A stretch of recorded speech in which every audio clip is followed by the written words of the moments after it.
Sidonie et Frédéric, vous vous connaissez depuis des années? Oui. Ouais, oui. Depuis que Sidonie est arrivée à l'orchestre, en fait. Voilà. Il y a 14 ans à peu C'est ça, près. à peu près, 14 ans qu'on se connaît. Je viens du nord de la France. Je suis violoniste à l'orchestre de la Suisse romande à Genève. Et puis mon parcours est un petit peu spécial parce que donc venant de Lille, j'ai fini mes études et à l'âge de 14 ans, j'ai eu la chance de rencontrer le grand professeur et violoniste Yehudi Menuhin. Donc je suis allée dans son école pour les jeunes en Angleterre. Donc c'était pas facile parce que je suis partie à 14 ans de la maison, donc quitter le noyau familial.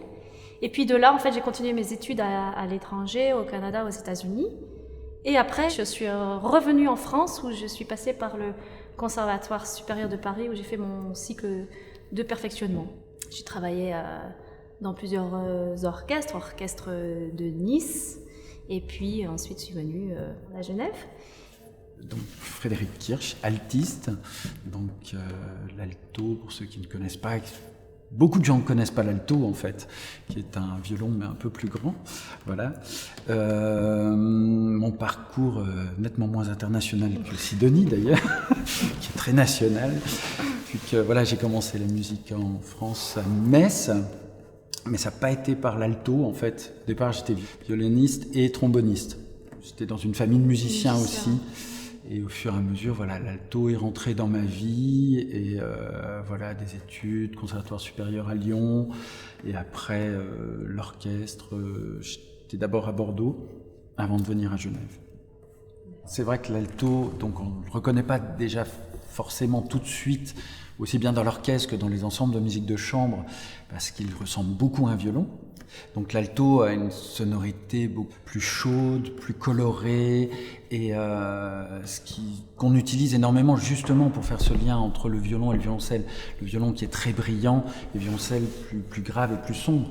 Donc on navigue et on est au cœur de l'harmonie en fait avec ce son dans les ensembles et ça c'est vraiment un pur bonheur de pouvoir faire ces parties d'alto.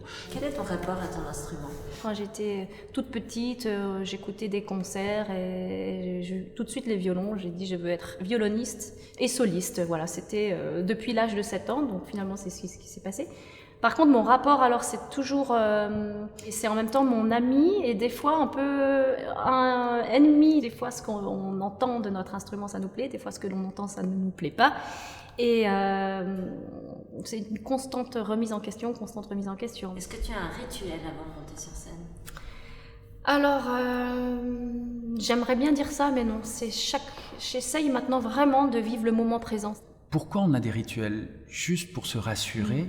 C'est aussi pour la gestion du trac, du stress, une préparation aussi de pouvoir se concentrer. Après, je pense qu'avec l'âge, on a plus d'expérience et on a moins besoin de rituels. Et quelle est la première chose que tu fais après une longue journée de répétition? Quand je rentre chez moi, des câlins à tout le monde. J'adore, et surtout en ce moment, je suis en manque de câlins. Donc voilà, on se fait plus de bisous, on se fait plus rien. Et c'est vrai que quand je rentre chez moi, la première chose que je fais, je prends tous les membres de ma famille qui sont là, tous les enfants qui peuvent être là, ma femme, et voilà, et je fais des câlins à tout le monde, je crois. C'est beau ça. Merci beaucoup. Merci à tous les deux. Merci. Merci.